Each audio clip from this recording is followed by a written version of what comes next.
back on the show, and it's time for Ask Annex. As always, we are open for questions at annexwealth.com. Looking for that Ask tab. If we can help, just hit that Get Started button. In the studio, Sarah Kyle, a wealth manager at Annex Wealth Management. Welcome. Hi, Danny. And we got Trevor Nargis, a senior trader at Annex Wealth Management. Welcome to you. Hey, Danny. Sarah, I think we got a combo question here. Betty is the first, James is the second. Betty asks, we are new grandparents. Are there any investment options that would allow us to contribute to our grandchildren's savings while also providing tax benefits for us as grandparents? James' question is, how can we invest in our grandchildren's future education while still providing them with access to funds for other expenses they may have growing up? That's a two-parter. They kind of coincide with each other, so I'll answer this as a two-part question.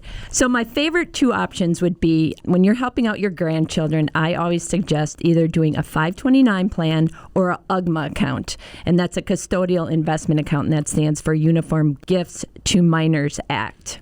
So let's talk about the 529 plan first. So now that's for higher education, so you do get a tax deduction with that. For 2023, you get a deduction of $3,860 per beneficiary if you're filing your taxes jointly, or $1,930 if filing separately. Now, that's a state tax deduction. You can contribute more, but those are the tax deduction limits. With the 529 plan, it's invested and it's managed, and the most popular one in Wisconsin is the EdVest. And the only drawback is it can only be used for qualified education expense. Now, some people get worried that their grandchild won't go to college or won't use the full balance. Now, with the new Secure Act 2.0, they have stated that some of that excess money can now be rolled into a Roth account in the beneficiary's name. But of course, there are some rules around that now. So the 529 plan needs to be open for 15 years. The maximum amount you can roll over into that Roth would be $35,000.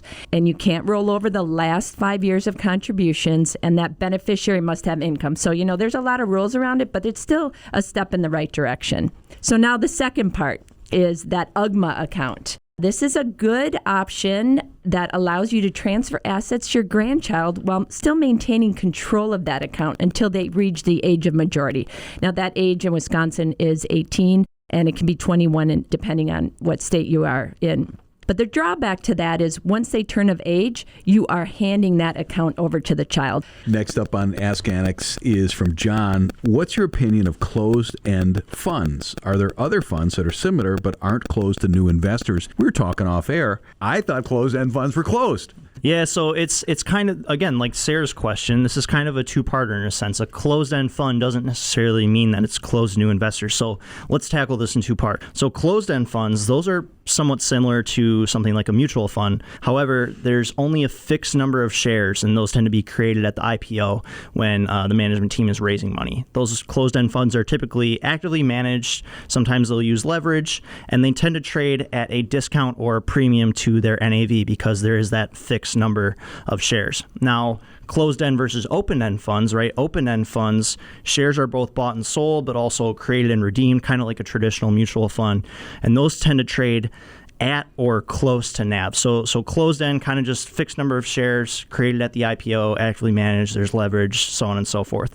Now, closed to new investors, that doesn't always mean the same thing, right? You hear closed, and sometimes people get the notion in their mind that those things kind of go hand in hand. But what closed to new investors means is typically associated with mutual funds. So what mutual funds will do sometimes is they will close the fund to new investors if they believe that they've hit a size or will hit a size sometime soon that will limit their ability to manage their strategy to the best of their ability. So let's say, for example, you have a mutual fund manager who's running a micro cap or a small cap strategy. Well, those companies, they're often quite small. They might not be that liquid. Shares don't trade that much. So what they might do, they don't want to get too big because otherwise they can really move the price of those small companies. So they might close their fund to new investors to kind of help manage size a little bit better. And Trevor, if they're close to new investors, sometimes they can reopen too. They can reopen, yep. So there are instances in which the fund might close to new investors, but then maybe they get some more outside capital, they can branch out a little more into different areas of the market, and then new investors can come back in. And with closed to new investors, there are people who are still investing. It doesn't mean that's closed to new money. There are people who still are investors in the fund at the time it closed. They usually can add some more money into the fund. But yeah, it ebbs and flows. It's a bit dynamic. Trevor Nargis, Senior Trader, Annex Wealth Management. Thanks. Thanks, Danny. Sarah Kyle is a Wealth Manager at Annex Wealth Management. Thank you. Of course.